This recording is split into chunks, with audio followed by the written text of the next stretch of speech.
What would you do if the person you once loved most vanished without a goodbye, a note, or a reason, and then, 13 years later, you heard a song only the two of you ever knew?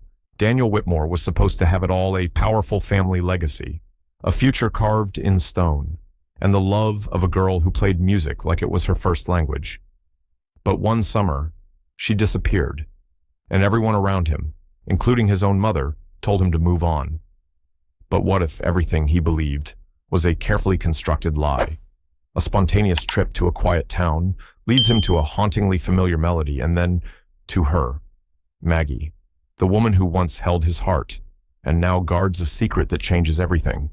And then there's the boy, with his eyes, his smile, and maybe his name. If you were Daniel, would you walk away from the life you built, or would you stay and face the truth that was buried for over a decade? This is a story about silence and what happens when it's broken the right way.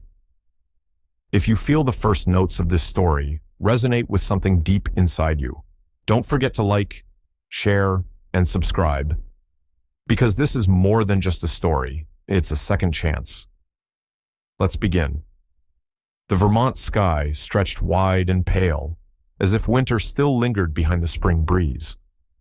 Daniel Whitmore adjusted the collar of his coat as he stepped out of the Blacktown car, taking in the quiet street lined with maple trees just beginning to bud.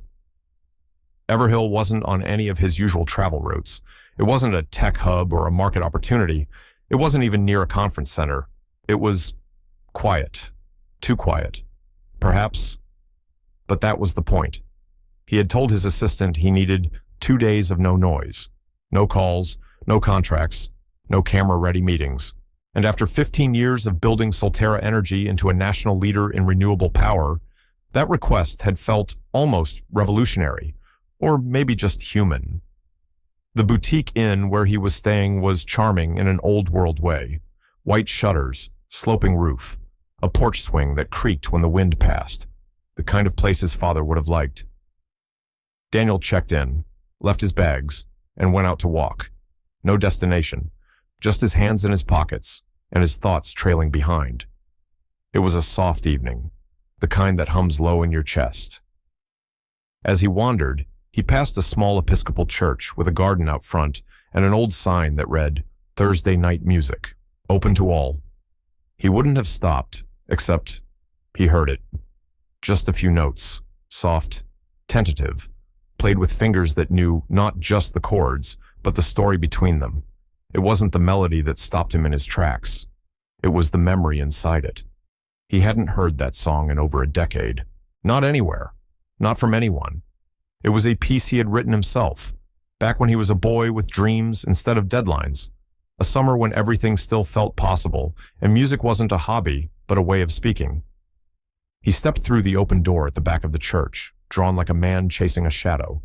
The sanctuary was empty except for the flickering light of wall sconces and the soft resonance of a baby grand piano. At the front, seated with quiet focus, was a woman. Her posture was upright, fingers fluid across the keys.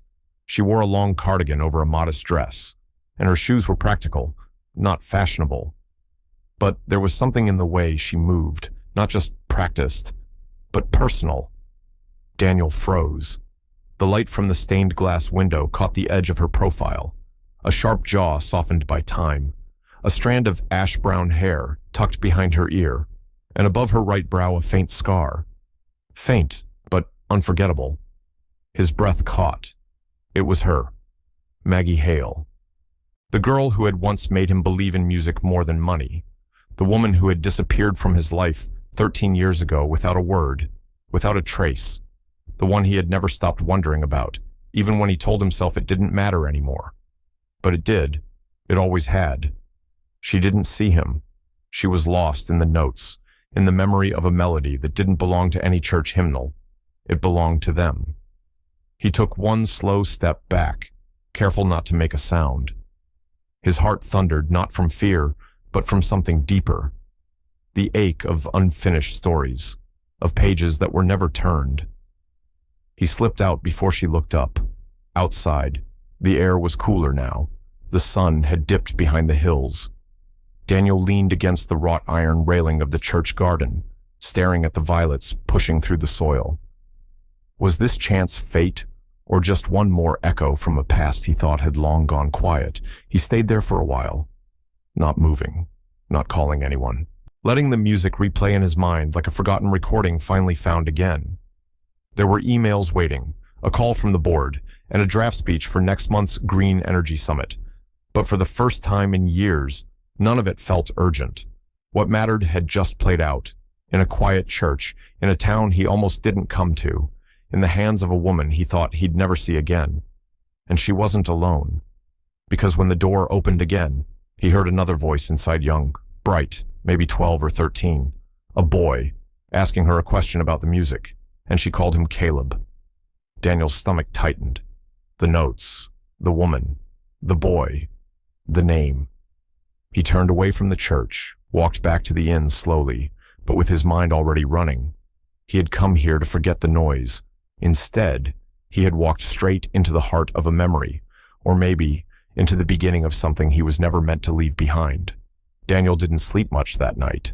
He kept hearing the music, every note echoing in the hollow spaces he hadn't realized were still there. And behind the music, her Maggie, after all these years. By morning, the inn's dining room smelled of strong coffee and wood smoke. Daniel sat by the window, untouched plate in front of him, watching the town stir awake. Everhill moved at its own pace, deliberate, unhurried. He wasn't used to that anymore. At 9:15, he folded his napkin, slipped on his coat, and walked. He didn't tell himself where he was going, but his steps led him there anyway, back to the church. The Thursday night sign had been replaced with Friday's community breakfast. All welcome. Inside, folding tables were arranged in rows, flanked by warm chatter, styrofoam cups, and the scent of buttered biscuits.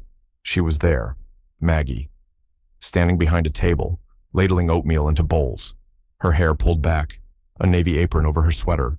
She looked older, of course, but not diminished. There was still that quiet energy about her, focused, steady. She smiled at someone, not a forced, polite smile, but something real, the kind that settled deep in her cheeks and eyes. Daniel stepped forward, heart thudding. Maggie. She turned, the ladle stilled mid-air. For a moment, her face didn't change, as if her mind hadn't quite caught up. Then her eyes widened, and her breath caught audibly. Daniel. It was barely a whisper. He nodded.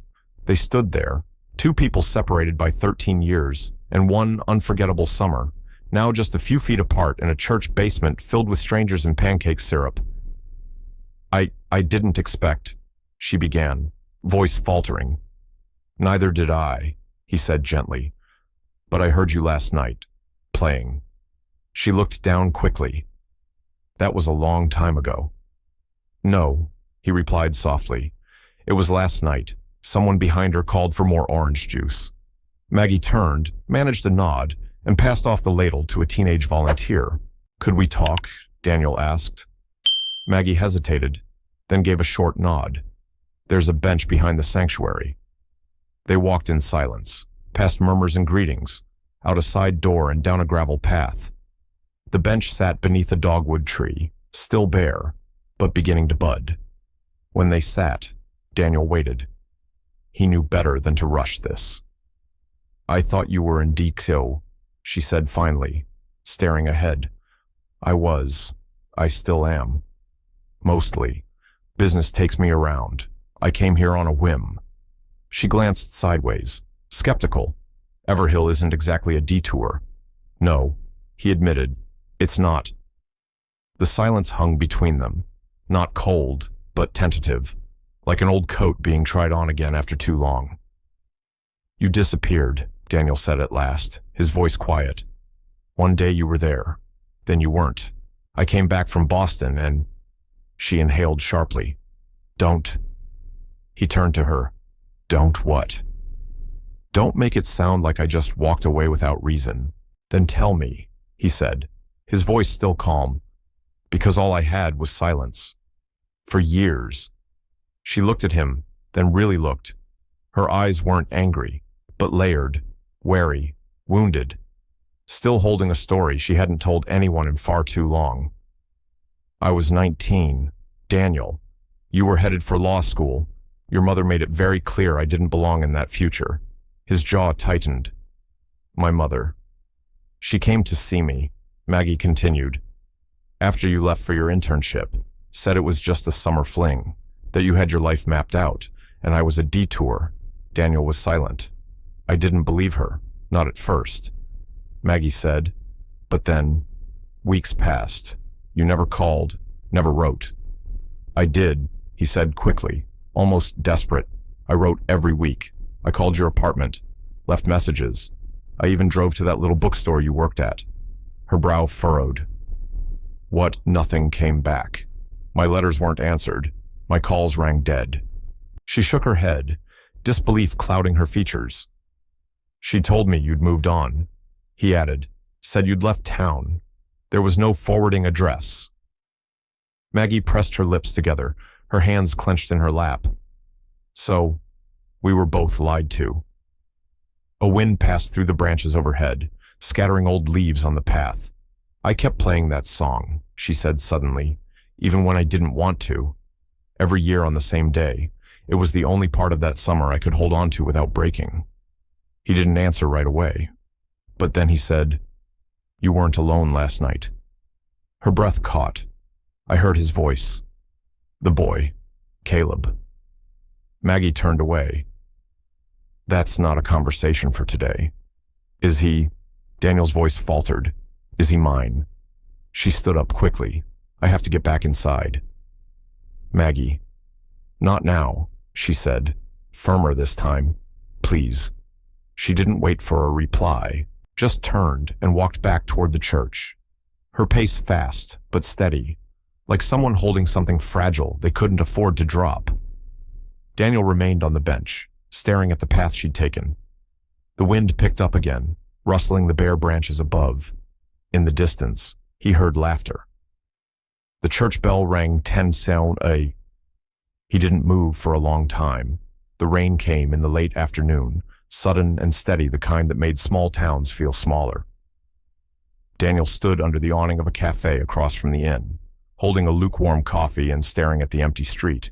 He hadn't called anyone back. Not his COO, not the investors waiting on the Oregon bid, not even his assistant who had sent 3 increasingly urgent messages.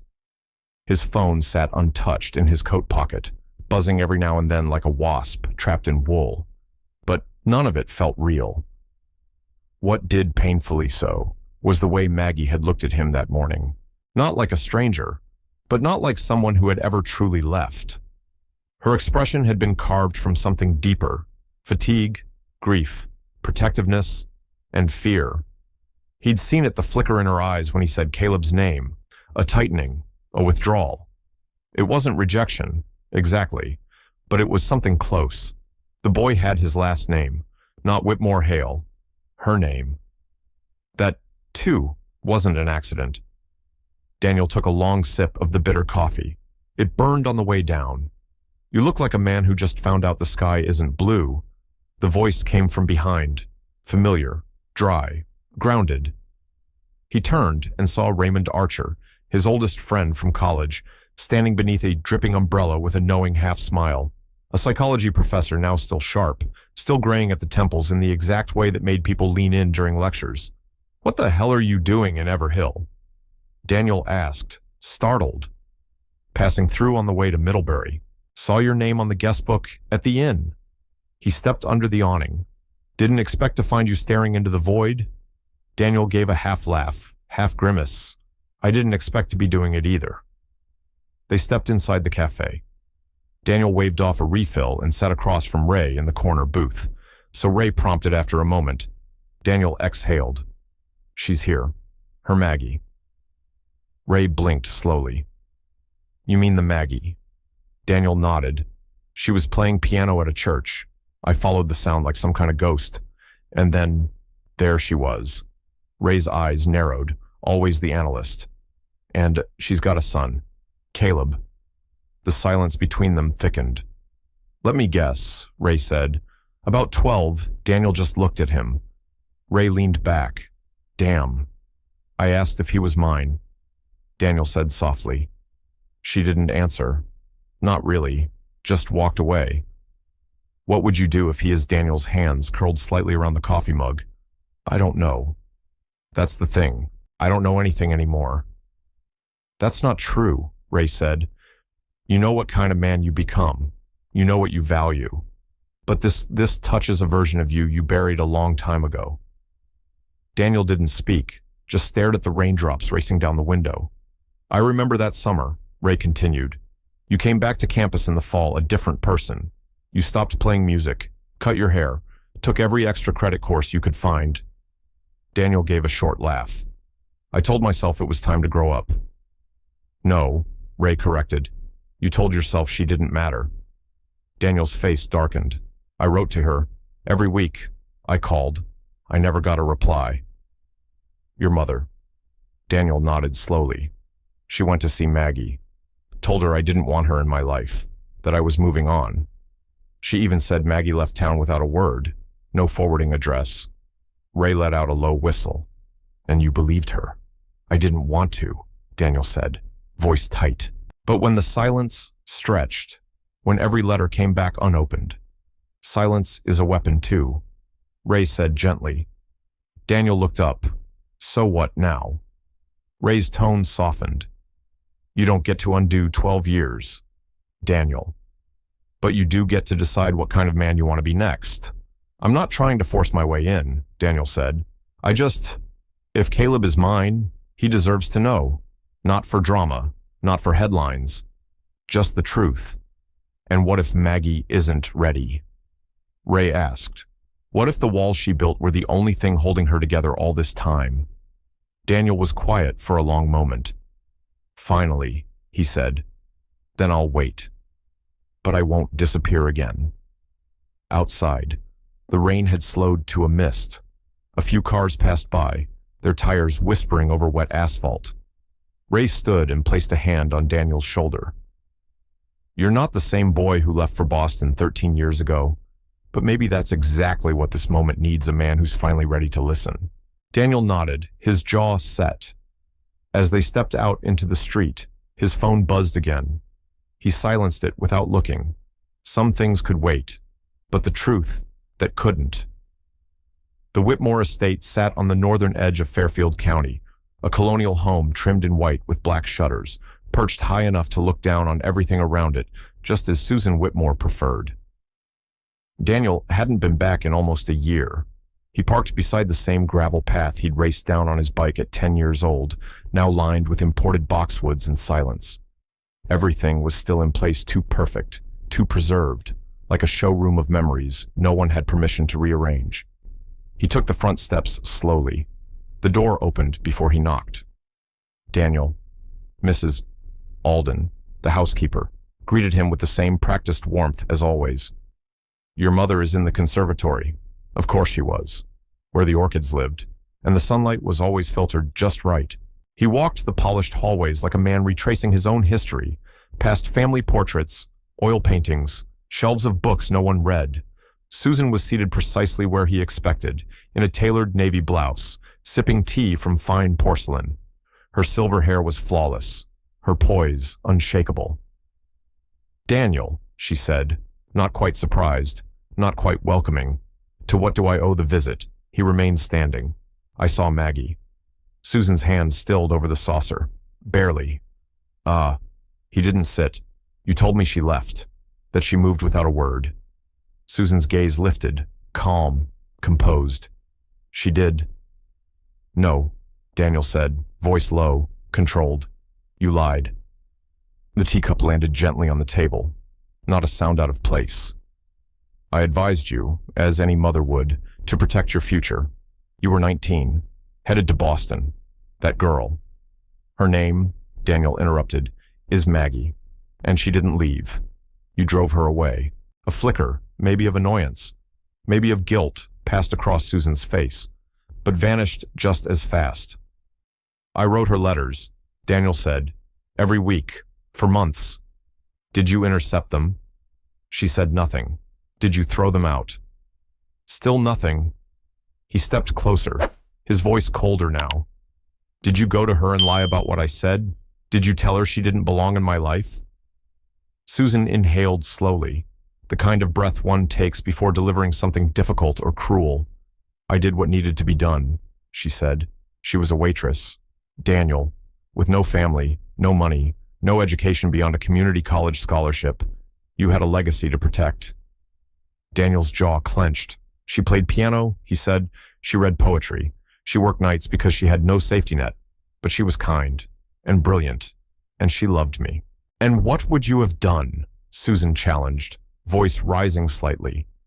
If she had become pregnant, would you have dropped out of law school, given up your seat at Whitmore and Gray to raise a child in a rented flat? Daniel froze. Silence filled the room. Susan narrowed her eyes. She told you, didn't she? No, Daniel said softly. But you just did. The air left the room. Susan's composure fractured. Not by much, but enough. I saw her last night. Daniel continued. And I heard a boy's voice. His name is Caleb. He's 12. Susan turned away, toward the orchids. So it's true. You knew, I suspected, she admitted. She told me the week after you left. Said she was late. I offered her help. Real help. You offered her money. Susan didn't deny it. She refused. Daniel said. She raised him on her own, while I went on with my life believing she'd walked away. She made her choice, Susan snapped. To keep him, to stay silent. Don't put that entirely on me. You made sure I never got the chance to choose, Daniel replied, his voice hollow. A long pause passed. Then, with more fragility than he'd ever heard in her tone, Susan asked, So, what now? Daniel looked at her, this woman who had shaped him, who had built walls around her heart and called it strength. Now he said, Now I have a son. He turned to leave. Daniel. He paused in the doorway. She'll use him, Susan said flatly, to pull you back into something soft, sentimental. That's not the world you live in. Daniel looked over his shoulder. No, he said. It's the world I should have lived in all along. And then he walked out, past the orchids, past the silence, past the woman who had once decided what love was worth. Outside, the wind had picked up, but Daniel felt steadier than he had in years. The past had been rewritten. Now it was time to reclaim it. It took 2 more days before Maggie agreed to let Daniel meet Caleb. Her message had been short, typed without flourish, just like her Sunday morning, community library garden, 10:30. He's helping with the music program. Come as a visitor. Nothing more. Please. Daniel had read it twice, then once more. He understood the unspoken rules. No confessions, no claims, no pressure, just presence. The Everhill Public Library was modest red brick, white trim, and a small children's garden with raised beds, painted rocks, and wind chimes that whispered with the breeze. Beneath a wooden trellis, a small crowd was gathered, parents with coffee cups, folding chairs, a few toddlers picking at dandelions. And there, adjusting the mic stand with careful focus, was a boy in a navy hoodie and scuffed sneakers. Slim, slightly taller than average. His hair was the same deep brown as Maggie's, but his posture straight-backed. Precise, reminded Daniel of his own teenage self. Every movement considered. He watched the boy speak quietly to the librarian, then lift a guitar case and settle onto a stool. The tuning was quick, methodical, like someone who didn't just play music but understood it. Then he played. It wasn't perfect, but it didn't need to be. The notes floated into the morning air with a kind of honesty Daniel hadn't heard in years, not in boardrooms, not in speeches, not even in his own life. Just a simple melody, something original, something real. Daniel stood at the edge of the crowd, hands in his pockets, letting the music do what words couldn't. When the song ended, the small group clapped politely. A few parents smiled. One toddler let out a gleeful shout that made the boy grin, that smile. Daniel felt it like a jolt. He'd seen it before, years ago, reflected in a mirror, and in a photograph from a family trip to Cape Cod, that crooked lift of the right corner, that half smile of thoughtfulness. Daniel blinked hard. He didn't notice Maggie approach until she was beside him.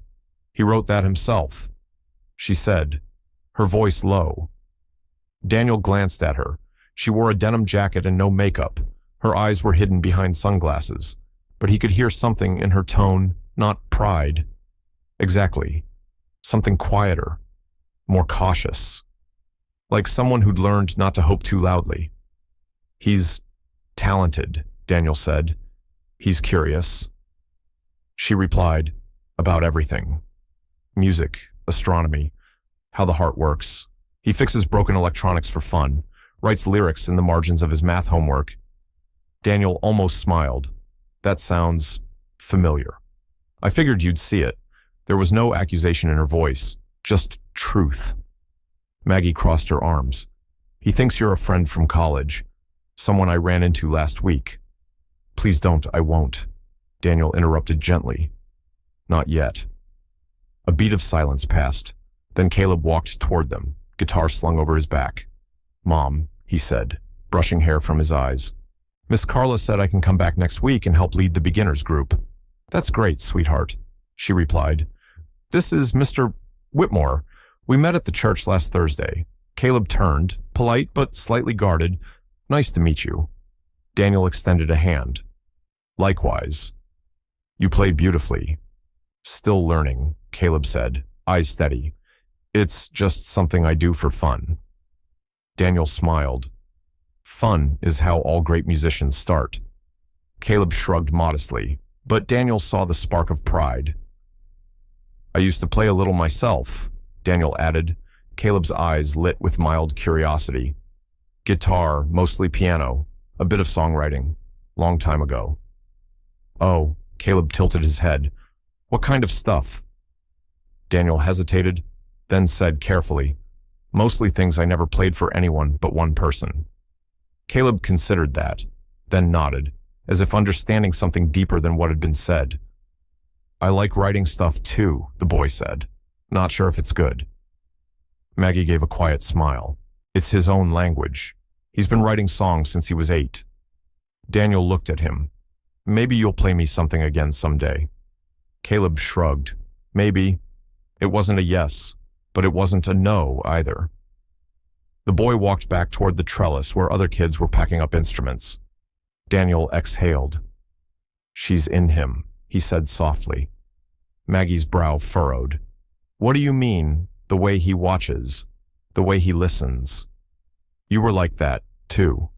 You never filled a silence just to avoid it. You let it say what it needed to. Maggie didn't answer. Daniel turned to her. Thank you, he said. For what? For raising him with music, for giving him that part of me, even when I didn't know. Maggie looked at him not with softness, but with something close to acceptance. Then, just before she turned away, she said, he has questions. He's always had questions. And one day, they'll be too big to answer with silence. Daniel nodded. I'll be here when that day comes. The air smelled like rain again. They sat in a quiet corner of Maple and Vine, a small cafe tucked into the old train depot near downtown Everhill. Mornings were slow here, mismatched chairs, light jazz humming from speakers, and sunlight spilling through leaded glass. Maggie stirred her tea absently. She hadn't touched it. Daniel sat across from her, hands resting on the table, silent. He didn't press. Not yet. Outside. A school bus rumbled past. A mother passed the window pushing a stroller. Life moved on. But inside, something was about to be unburied. You want the truth, Maggie said, her voice even. I want whatever you're ready to give, Daniel replied. She looked at him, not with anger, not with fear, just exhaustion. I found out I was pregnant 3 weeks after you left. She began. I didn't panic, not at first. I told myself you'd be back in a few months. We'd talk. Figure it out. She paused. Her fingers trembled slightly. But then the letters stopped. The calls never came. I left messages. I sent one letter to your dorm, then another. No answer. Daniel's throat tightened. I never got them. I thought maybe you were overwhelmed, or scared, or maybe. She hesitated. Maybe your mother had gotten to you. but I had no proof, only silence. She took a slow breath. So I did what I had to. I dropped out of school, moved back to Everhill, waitressed during the day, stocked shelves at the grocery at night, played piano at the church once a week just to keep the music alive. Daniel blinked, the weight of each word pressing deeper. My landlord gave me 2 months of grace, Maggie continued. After that, I moved into a friend's basement until Caleb was born. Her voice cracked for the first time. I had no one. Daniel. My father had died 2 years before. My mother, well, you remember. She hadn't spoken to me since I was 16. I should have been there, Daniel said, voice hoarse. She looked at him. Her eyes were wet, but steady. You weren't, but I didn't hate you for it. I just told myself I wouldn't raise Caleb in bitterness. I wouldn't pass on silence, disguised as strength. Daniel swallowed hard. Your mother, Maggie said. She showed up the week after I told the bookstore manager I was expecting. Word traveled fast in a small town. She came in, sat down across from me at the counter, ordered chamomile tea like she belonged there. Daniel could see it. Susan, composed, cool, calculating. She said you'd moved on. Maggie continued, that you were in deep sea, now, already involved with someone else, that the letters and calls were a phase, that you didn't want to be tied down. Daniel's jaw clenched. She lied. She offered me money, Maggie said, enough to leave town, disappear, start over somewhere more appropriate. Her words, and you didn't take it. Maggie laughed bitterly. No, I was young and scared, but I wasn't for sale. A long silence followed. I worked 3 jobs for almost 8 years. She said, Caleb never went without food or books or warmth, but we didn't have much more than that. He's never had a birthday party at a trampoline park. He's never been on a plane. Daniel looked down, guilt hitting him like a slow burn. He's never asked for much, Maggie added, but he's always asked why he didn't have a dad, why I never talked about the man I once loved. Daniel looked up. You loved me, he asked softly. Maggie met his gaze, unwavering. I never stopped. Silence wrapped around them again, this time softer, not choking, but sacred. Daniel leaned forward, his voice barely above a whisper. I didn't choose to leave you, Maggie. I didn't choose to abandon our son. That choice was made for me. But I swear to you now, I'll do everything I can to make sure he never feels that kind of absence again. Maggie didn't cry. She didn't nod. She just looked at him for a long moment and said, then don't start by being his father. Start by being someone he trusts. Daniel nodded slowly. I can do that. Outside. The rain finally began to fall, but inside that little cafe, something had shifted, not everything healed. Not yet, but a wound had been opened and cleaned, and perhaps, in time, could begin to close. The day was cooler than usual for early spring. Clouds had gathered low, dimming the light over Everhill's modest downtown like a heavy thought pressing down. Daniel sat on a park bench near the edge of town, watching the slow movement of people, the breeze catching corners of newspapers, the quiet normalcy of a world he'd been too busy to know existed. 12 years. That number echoed in his mind like a tolling bell. 12 years of success, of meetings, mergers, properties bought and sold, public speeches, renewable energy initiatives, all built carefully, efficiently layer upon layer of purpose. And yet not a single one of those achievements could stand against the sound of a boy's voice calling Maggie mom, or the memory of fingers pressed to guitar strings with uncanny familiarity. Daniel had built an empire, but missed a childhood. He met Caleb again the next afternoon, at the Everhill Community Center, where Maggie volunteered once a week. It was quiet, save for a few kids playing chess and a couple of seniors puzzling over a jigsaw in the corner. Caleb was seated cross-legged on the floor, sorting through a bin of old audio cables and guitar straps. He didn't notice Daniel walk in until a shadow crossed the mat. Hey, Daniel said, crouching down. Need a hand. Caleb looked up, surprised, then gave a short nod. Yeah, these are a mess. Daniel sat, letting the silence hang for a beat before reaching into the bin. They worked without speaking for a few minutes. Daniel liked the way Caleb organized things quiet, intentional. Maggie had said he liked systems, patterns. He probably saw the world in terms of connection points, the same way Daniel once did with chords and melodies before spreadsheets took over. "You play every week?" Daniel asked gently. "Most weeks," Caleb replied. "Miss Carla lets me help teach when there's a full group. Sometimes just a warm-up song." Daniel nodded. "I used to help teach too, long time ago. I wasn't very good at it." Caleb grinned. "You don't look like you'd be bad at anything." Daniel chuckled, surprised by the compliment. "Trust me, I've had some pretty rough performances. Once froze in the middle of a duet and walked off stage. For real." "Oh yeah, I was 14. Never forgot it." Caleb tilted his head. "So why'd you stop?" Daniel paused. The question hit harder than it should have. "I guess I got busy," he said. "Life happened. Responsibilities. I convinced myself music was a luxury I couldn't afford." Caleb didn't respond right away. Then he said, "That sounds sad." Daniel looked at him. The boy wasn't being rude, just honest. "It was," Daniel admitted, "but I didn't know it at the time. I thought I was doing the right thing." Caleb looked back down at the cables. "Sometimes I think about quitting music." Daniel raised an eyebrow. "Why, I don't know. Everyone says it's just a hobby, that I should focus on real things. Be something serious." "What do you think?" Daniel asked. Caleb shrugged. "I think music's the only time my brain doesn't feel too full."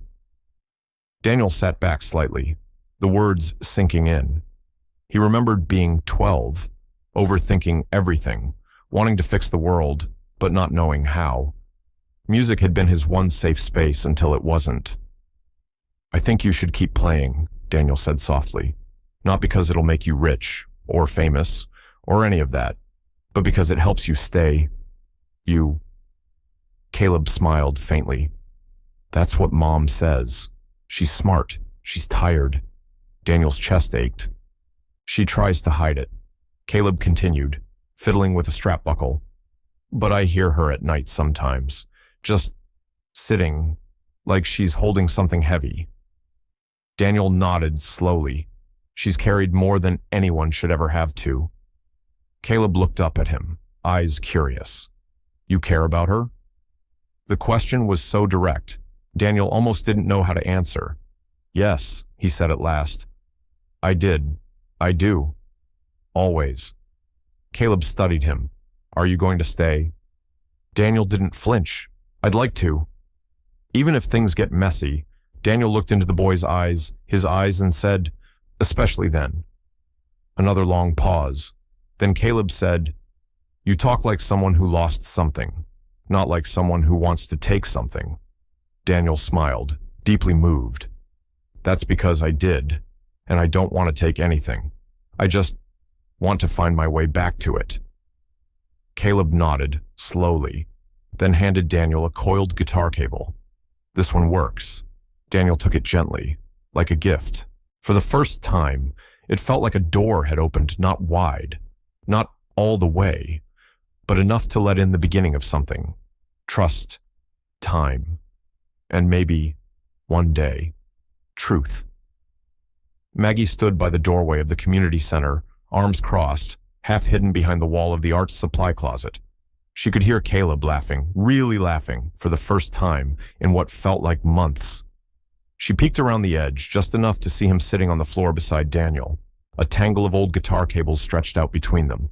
They looked like a puzzle only they could solve together. Their heads were close, their movements mirroring one quiet, focused, the other relaxed, present. It was uncanny. Not just the way they looked alike, though that had become impossible to ignore. It was something else. The timing of their smiles, the dry wit, the deliberate way they both avoided eye contact when emotions got too close to the surface. They're not strangers, she thought. They never were. Later that evening, in her kitchen, Maggie stirred a pot of lentil stew while Caleb sat at the counter scribbling notes in a spiral notebook. It was one of those small, peaceful evenings, the kind she both cherished and feared, because peace often made her heart brace for what might break it. "Mom," Caleb said without looking up, "did you know Mr. Whitmore used to write songs. Her spoon paused mid-stir. I did. He told me about one where he froze on stage during a duet, walked right off in the middle of a verse. Maggie smiled, faintly. He told me that story, too, a long time ago. Caleb grinned. I kind of want to hear that song now. You might, she said softly. One day. A few moments passed. Then he asked, why didn't you ever tell me you knew him before Maggie's hand slowed?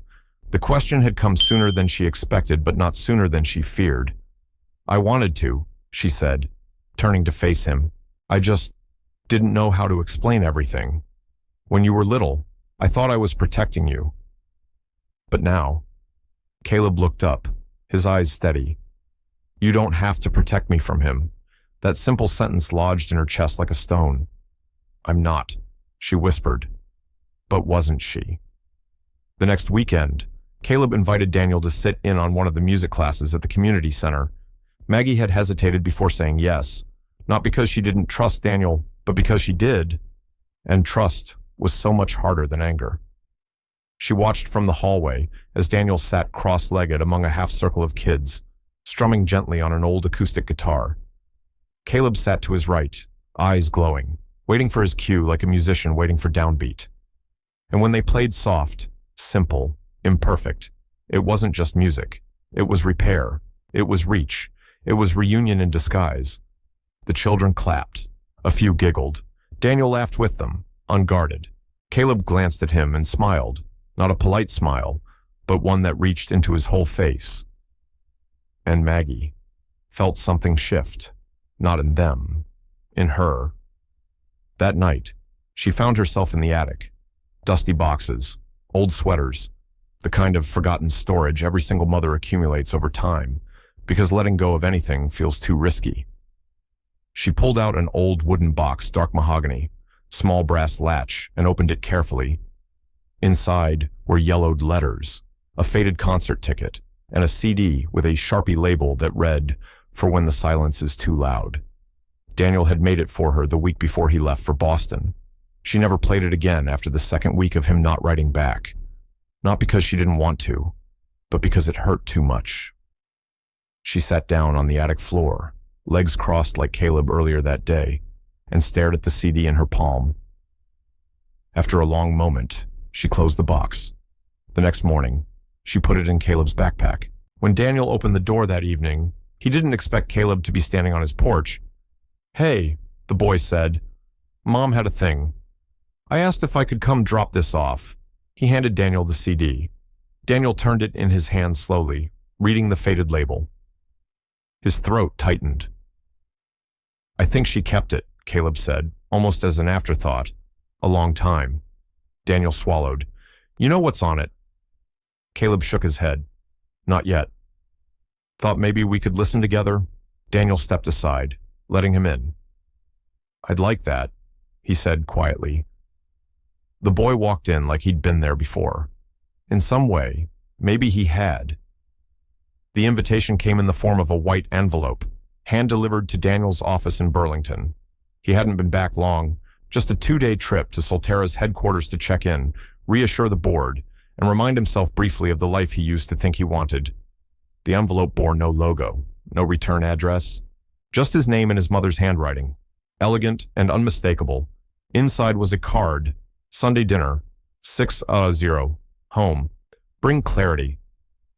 Mother Daniel stared at the words for a long time. They didn't ask.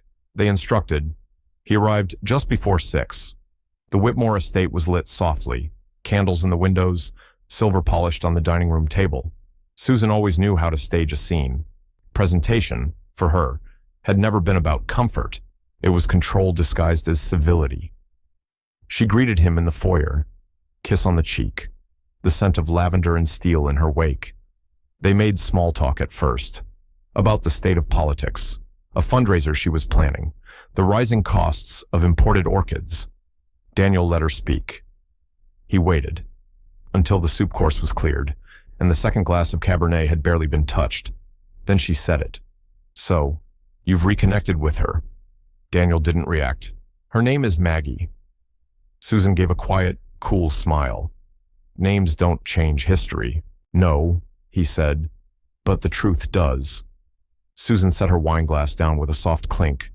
I've heard things, she said, about a boy, about your visits to Everhill, about your absences from work. There's concern. Concern from whom? Daniel asked. You or the board members you still control. Does it matter? Susan replied. Perception is reality. You know that. You built your entire company on it. Daniel leaned back. This isn't about perception. It's about my son. She exhaled, eyes narrowing. So, you believe her. I don't need to believe her, Daniel said, voice steady.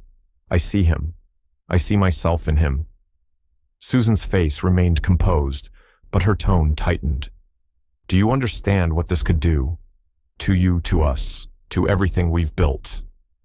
You mean what you've built, Daniel said, what you've tried to preserve like some antique family crest, even if it meant erasing people. She was a waitress, Susan snapped, with no family, no social leverage, no understanding of what it means to be us. She was the only person who ever made me feel like being me was enough. That silenced the room. A log cracked in the fireplace. Wind whispered against the stained glass windows. Susan stood and walked toward the mantel, adjusting a photo of Daniel with his father. He would be disappointed, she said. No, Daniel said quietly.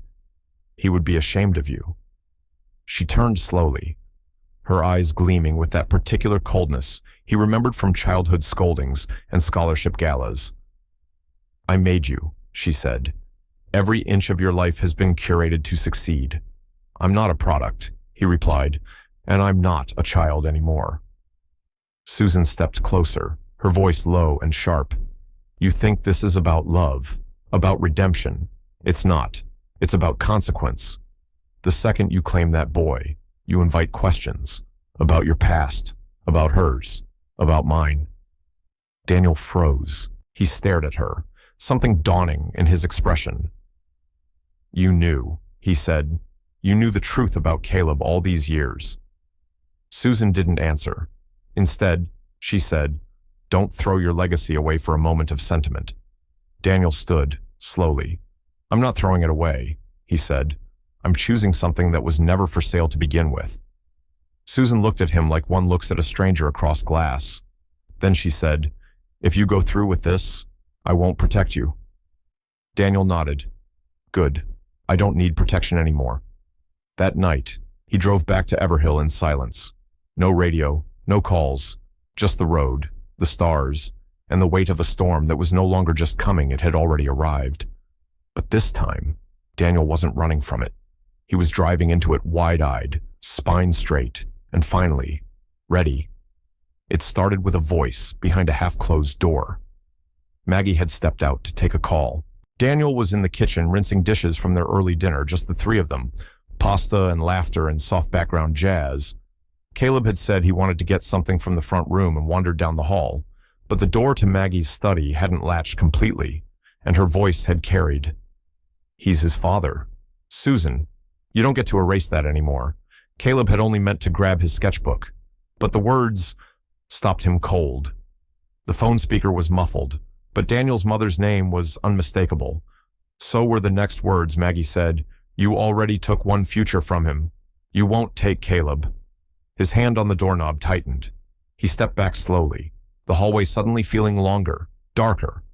The puzzle pieces he'd quietly collected over the past few weeks rearranged themselves this time into a shape he couldn't unsee. The eyes, the way Daniel listened, the way he moved. Not just a friend, not just someone from Mom's past. His father. By the time Maggie returned to the kitchen, Caleb was gone.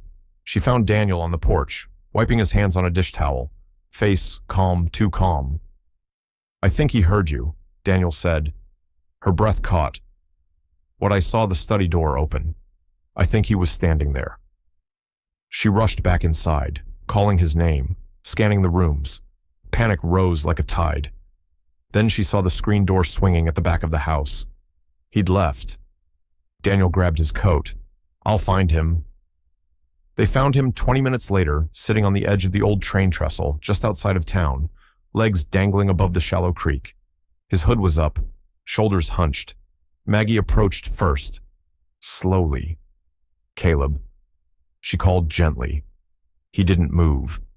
Daniel hung back, hands in his pockets, heart pounding in his chest like a drum. Maggie sat beside her son, silent for a long moment. "I didn't mean for you to find out that way," she said softly. "I was going to tell you. I just didn't know how." Caleb didn't respond. "Sweetheart," she whispered, "please say something." His voice came low, measured. "Is it true?" Maggie nodded slowly. "Yes." He looked up then, his face pale but dry. "How long have you known?" She hesitated. "Since before you were born." His jaw clenched, but his voice didn't rise. "And you didn't think I deserved to know I was trying to protect you," Maggie said, from what he snapped not with rage, but heartbreak. From him, or from the truth. Daniel stepped closer, his voice steady. "From me. Caleb. She was trying to protect you from me, or the version of me she thought I had become." Caleb turned to him, eyes sharp. "Are you really my dad?" Daniel nodded once. "Yes." The boy stood suddenly, pulling his hood down, hair tousled in the breeze. "For how long have you known?" Daniel looked at him. No excuses in his eyes. Just regret. "A few weeks." Caleb laughed one sharp, bitter breath. "That's it, I didn't know." "Caleb, I didn't even know you existed until I saw you at the church that night. But from the moment I heard your voice, I felt something I didn't understand. I'm trying. I'm here." Caleb looked away. "Too late." "No," Daniel said quietly. "Just late." A long silence followed. Maggie stepped back, giving them space she didn't know how to fill. Daniel moved closer. "I didn't come here to take anything from you.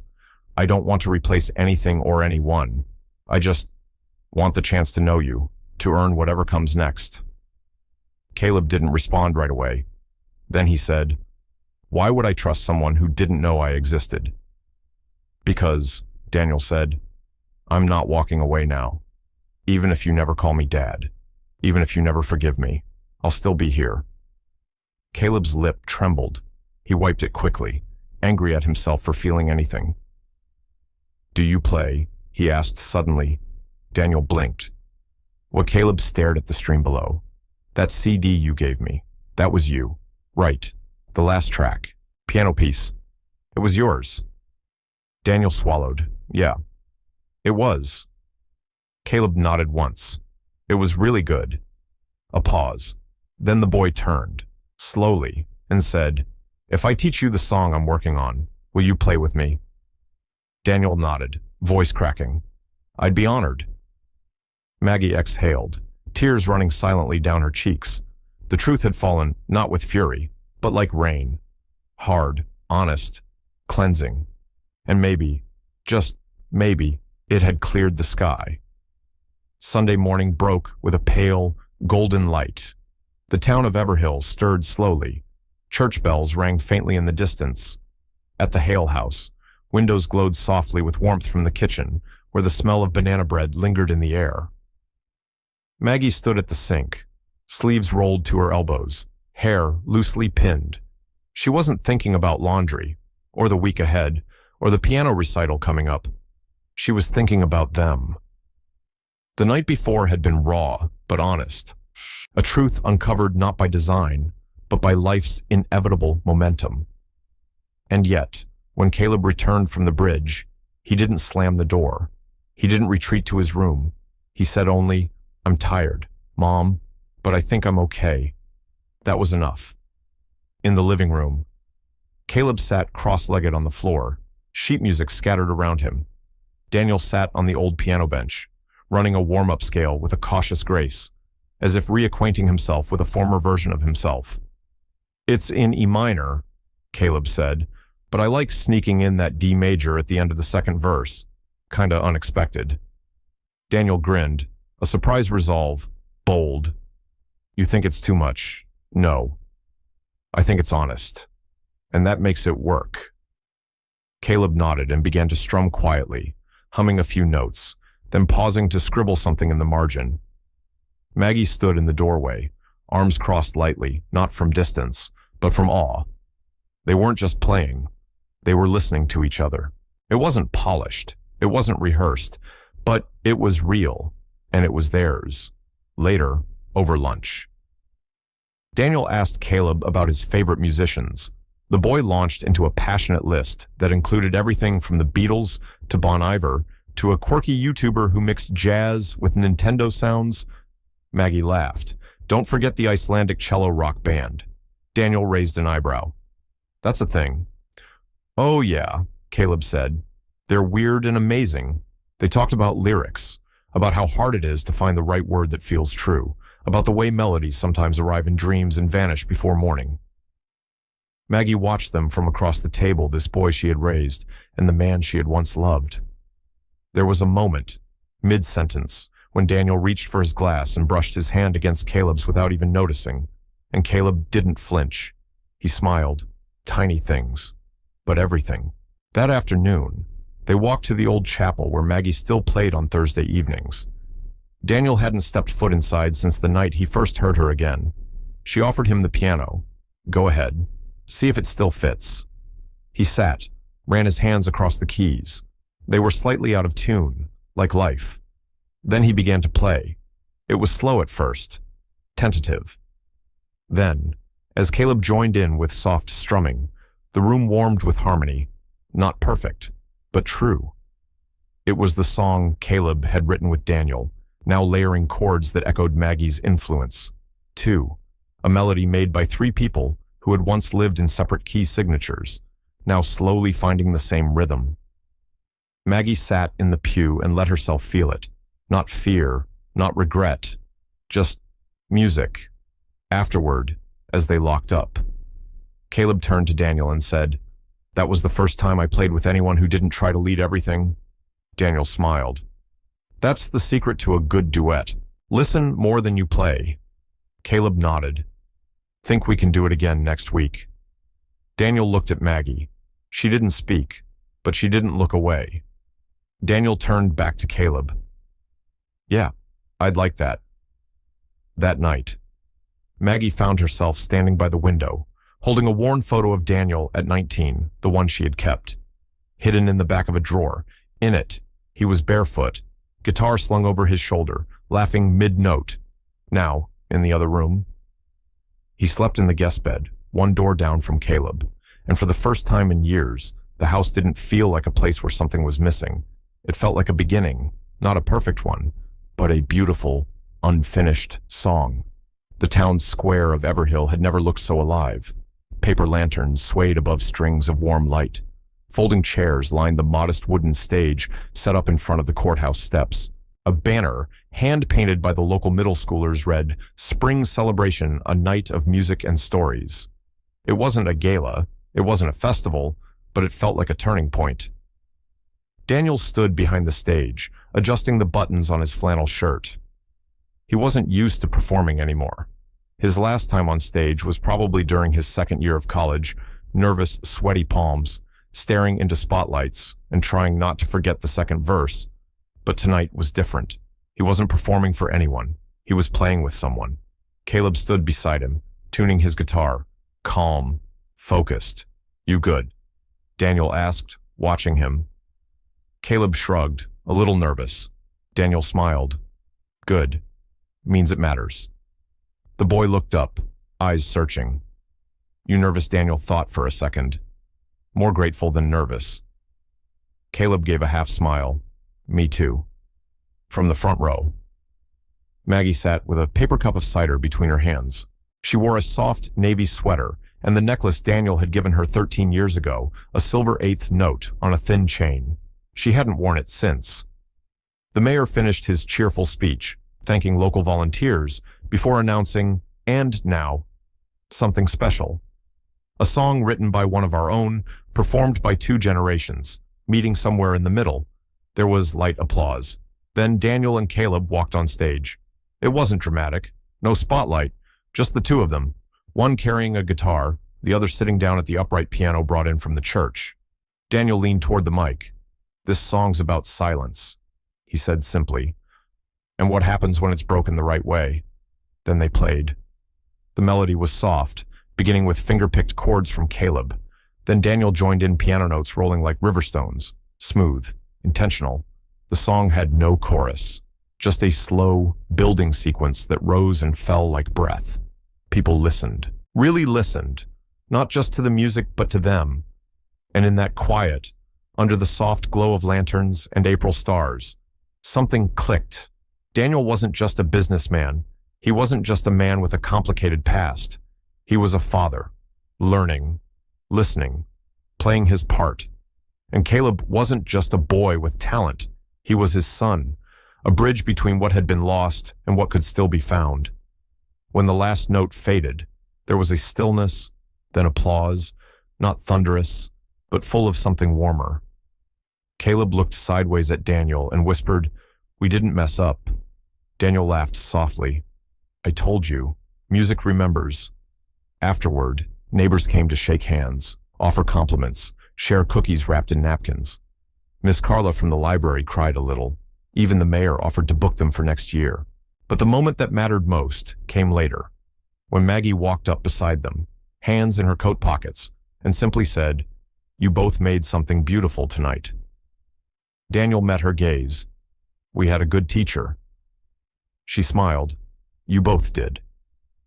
Then Caleb, never one for drama, just looked up at them and said, "Can we go home?" And they did, together, back at the house.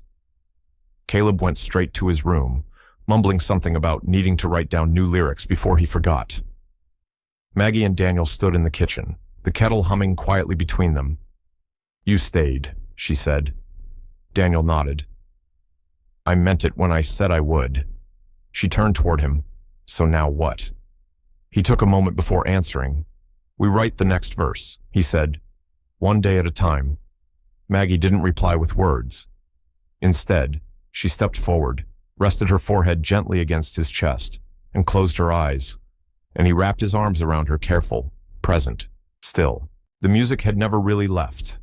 It had just been waiting. For this. Sometimes, the deepest wounds are not from what was said, but from what was taken away in silence. Daniel, Maggie, and Caleb remind us that love doesn't always arrive at the perfect time, but it's never too late to choose it again. That behind every unanswered question, there may be a truth that was hidden, not by fate, but by fear, or pride, or prejudice. And maybe the hardest part isn't forgiving the past. It's believing that we're worthy of starting over. But let this story also serve as a quiet protest against the walls we build around status, against the quiet, polite ways people decide who is worthy and who is not.